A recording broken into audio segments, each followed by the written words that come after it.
معنا اتصال من عمر الشمري من السعودية. تفضل عمر. السلام عليكم. وعليكم السلام. سؤالي لفضيلة الشيخ، يعني وش الجديد او وش جد مع الشيخ ظاهر اويس؟ يعني وش الدار بين الاخوان؟ شكرا لك سيد عمر. معنا ابو نواف من السعودية. تفضل ابو نواف. السلام عليكم. وعليكم السلام. وضيفك الكريم. وعليكم السلام. عندي استفسار وسؤال لضيفك الكريم. تفضل. مع الاسف الاخوان في الصومال كاحزاب ذبحت مصلحه الامه السودانيه على حساب مصالح الاحزاب، فلمن يصوت وينتخب المواطن الصومالي طالما ان المصلحه هي التي تدير الاحزاب؟ وشكرا. شكرا جزيلا لك سيد ابو نواف. معنا الان اتصال اخر من سنعود إلى الضيف. عمر الشمري يتساءل عن ما الذي استجد مع عويس. يبدو أن الإخوة يعني اختلطت عليهم منطقة القرن الإفريقي، طبعا متشابهة ومتقاربة، فأنا أمثل هنا الشعب الصومالي في منطقة أوغادين وهم يسألوني أسئلة عن الصومال.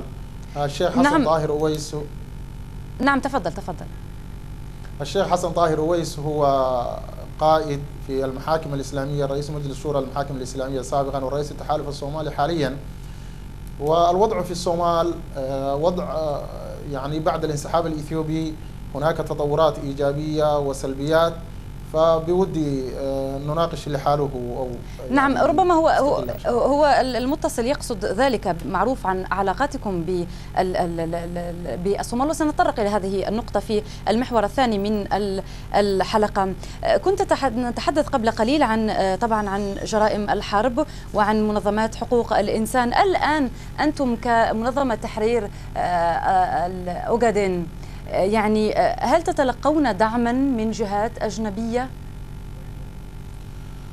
الجبهات التحررية مرت مراحل، كانت هناك مراحل أيام التحرر في قبل تقريبا 50 سنة، كانت هناك على الأقل شيء اسمه قومية عربية وطنية، لكن العالم العربي والإسلامي بالذات هذه الأيام يواجه وضع صعب جدا، وبالذات منظمات التحررية، فيتعاطف معها فقط الشعوب الإسلامية، يتعاطف معها فقط الأفراد، أما الحكومات أكثرها يعني لا تتعاطف، وإن كان هناك بعض الدول التي كما ذكرت على الأقل تقف مع الشعب المسلم في أوغادين. أما حقوق الإنسان وظروف في أوغادين، فالآن في هذه الأيام بالذات تحصل مذابح مع جفاف شديد. الآن قبل أسبوعين حصلت في منطقة اسمها مويالي جنوب أوغادين مذبحة ل500 مدني في مدينة واحدة، وهذا باعتراف الحكومة الإثيوبية نفسها. يعني كل هذه الأمور تحصل ولا أحد يحرك ساكنا، في حين نشهد أن ما حصل في دارفور جريمة ويعاقب على الحكومة السودانية. فالدعم بمستوى الشعوب وبمستوى المنظمات في العالم الإسلامي موجود، لكن بمستوى الحكومات ضئيل جدا وبدون المستوى المطلوب.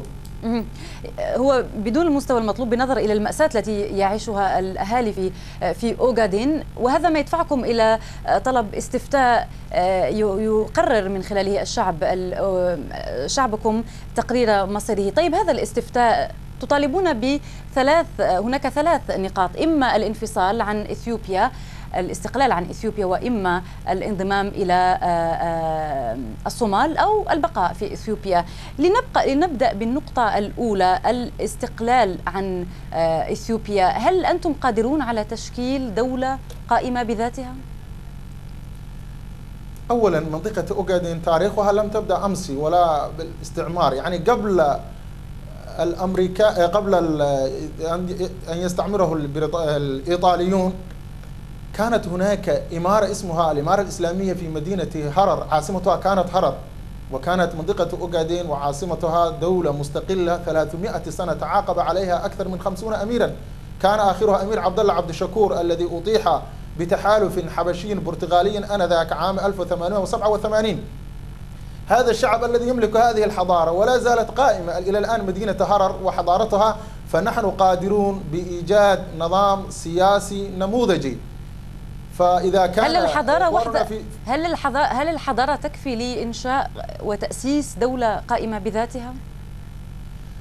أنا أقول القومية الحاكمة الآن في إثيوبيا قومية التكراي اللي ينتمي إليها ملا الزناوي، لا تملك أي رصيد حضاري وهي تحكم 70 مليون نسمة، فما بالك الناس أو الإقليم الذي كان له 300 سنة دولة وتاريخ. وأيضا نحن شعب له متعلمين ومثقفين في العالم، ويعني لنا تجارب سابقة. والآن قبل يعني في شيء اسمه حكم الذاتي في أوغادين، أصلا اسم بلا مسمى، لكن حتى تجربتهم هذه أوجدت تجربة عجيبة. في عام 94 الميلادي انعقد ما يسمى برلمان الحكم الذاتي، فصوتوا إجماعا لصالح الانفصال عن إثيوبيا.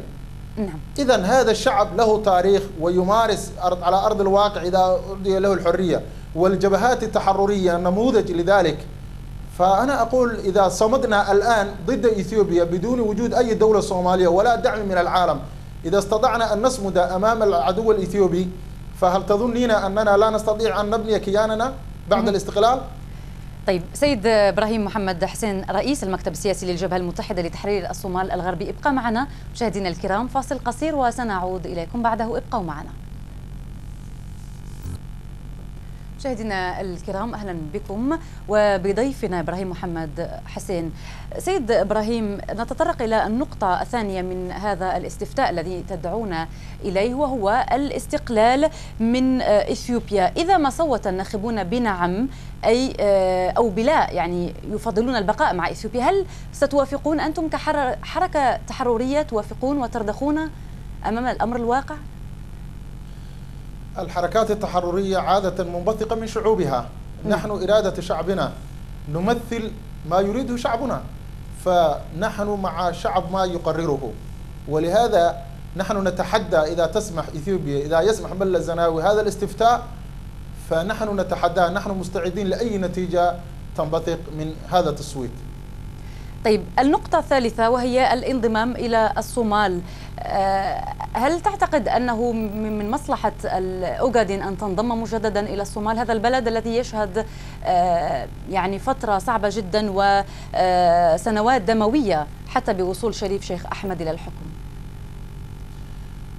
والله مسألة الانضمام كما قلت لك الشعب يقرر، لكن إذا قورنا أو إذا قارنا بين اختيارنا البقاء مع إثيوبيا والانضمام إلى الصومال، فمصلحتنا الانضمام إلى الصومال وبدون أي تحفظ.